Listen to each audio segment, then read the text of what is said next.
नमस्कार दोस्तों, आपका अपना चैनल के YouTube प्लेटफॉर्म पर आपका तहे दिल से स्वागत। दोस्तों, आम आदमी पार्टी के मुखिया हो चाहे उनके दूसरे तमाम नेता, रोज दोगलेपन की नई नई मिसालें कायम कर रहे हैं। इतने बेशर्म किस्म के लोग हैं ये कि ऐसी मिसाल आपने कभी किसी राजनीतिक पार्टी में नहीं देखी होगी। जैसा कि अरविंद केजरीवाल के शीश महल की चर्चा सारे दुनिया में हो रही है और शराब घोटाला तो उसकी जांच भी लगातार चल रही है। उसमें तमाम लोग जेल में भी जा चुके हैं, जिनमें सबसे बड़ा नाम है उनके पूर्व डिप्टी सीएम मनीष सिसोदिया का। ईडी ने अपनी एक सप्लीमेंट्री चार्जशीट दाखिल की है और उस चार्जशीट में इनके राज्यसभा सदस्य राघव चड्ढा का भी नाम लिया है। उस चार्जशीट में ये कहा गया है कि मनीष सिसोदिया के घर जो बैठक हुई, उस बैठक में राघव चड्ढा भी थे और पंजाब के आबकारी आयुक्त भी थे, विजय नायर भी था। हालांकि उनको अभी अभियुक्त नहीं बनाया है ईडी ने, मगर शराब घोटाले से उनकी लिंक जुड़ रही है, इससे ये साफ जाहिर होता है। और ये बात मनीष सिसोदिया के जो पीए थे सी अरविंद, उन्होंने अपने बयान में कही है। मजिस्ट्रेट के सामने जो बयान दिया जाता है लिखित में, उस बयान में कही है। तो इसे साफ जाहिर है कि ये बात अपनी जगह पर उतनी ही सत्य है, इससे नकारा नहीं जा सकता। अब जैसे ही ये बात आई तो सारे मीडिया हाउसेस ने इस खबर को चलाना शुरू कर दिया। स्वाभाविक है, उनके लिए बड़ी खबर थी ये। जो राघव चड्ढा इस शराब घोटाले से दूर थे, अब वो भी उसमें आ गए हैं, उसकी चपेट में। तो मीडिया हाउसेस ने सवेरे से ही ये खबरें चलाना शुरू कर दिया। अखबारों में सुर्खियां बनी है ये खबर। इस खबर की सुर्खियां बनते ही हमारे चड्ढा साहब, राघव चड्ढा साहब, जो आम आदमी पार्टी के पंजाब के प्रभारी है, और ये तक कहा जाता है कि राघव चड्ढा साहब के ही कहने से पंजाब सरकार चल रही है, उनके ही संकेतों से पंजाब सरकार चल रही है। भगवंत मान साहब तो केवल कहने को मुख्यमंत्री हैं पंजाब के, यानी अरविंद केजरीवाल साहब के वो कठपुतली है एक तरह से। तो साहब राघव चड्ढा साहब एकदम जाग गए, हड़बड़ा गए, बौखला गए, तिलमिला गए, और इसी तिलमिलाहट में उन्होंने एक प्रेस कॉन्फ्रेंस कर दी। प्रेस कॉन्फ्रेंस में हमेशा की तरह उन्होंने अपनी सफाई दी कि भाई ईडी में जो भी नाम आया है वो केवल हम लोगों को बदनाम करने के लिए आया है। मेरा दूर दूर तक इस शराब घोटाले से कोई नाता नहीं है,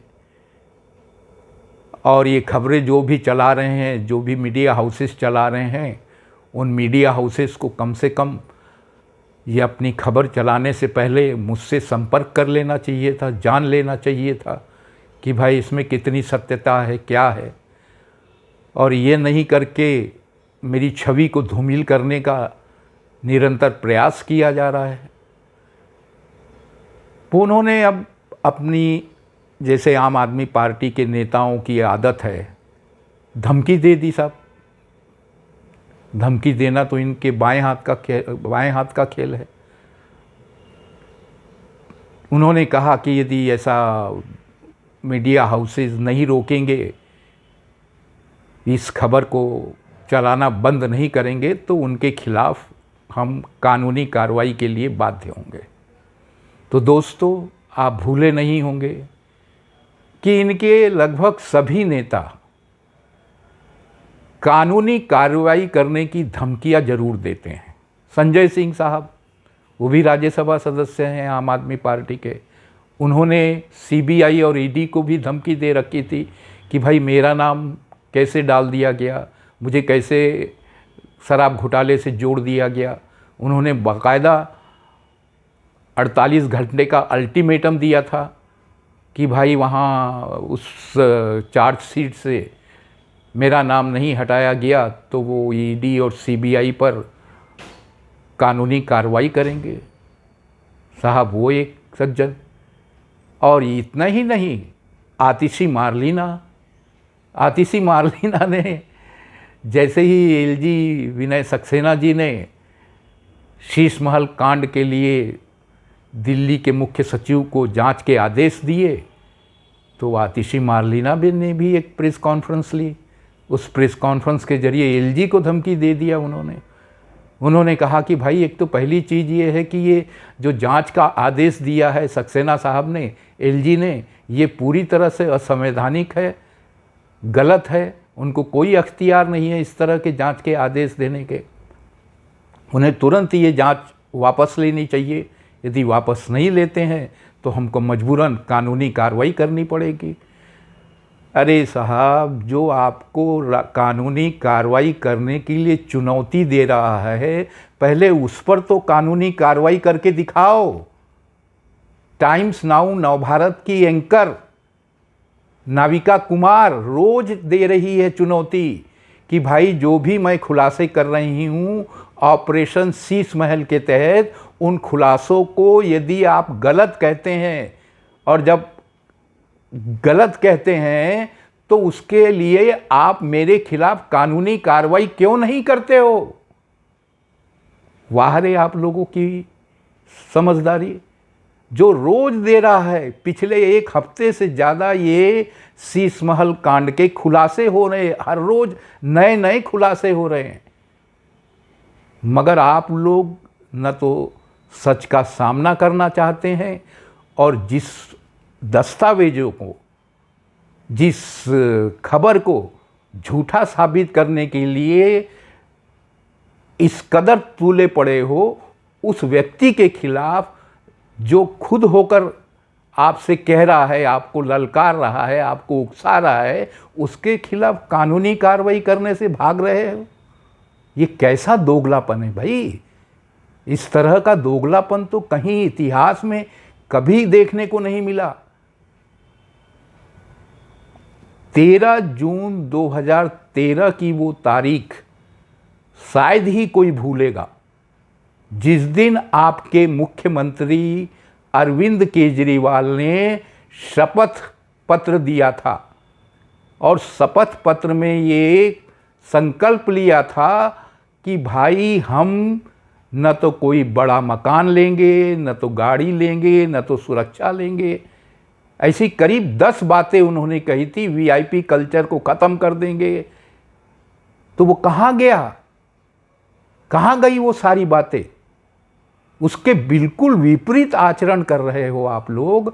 इसके बाद भी आप बेशर्मी से अपने आप को पाक साफ बता रहे हो, अपने आप को कट्टर ईमानदार कह रहे हो, अपने आप को कट्टर देशभक्त कह रहे हो।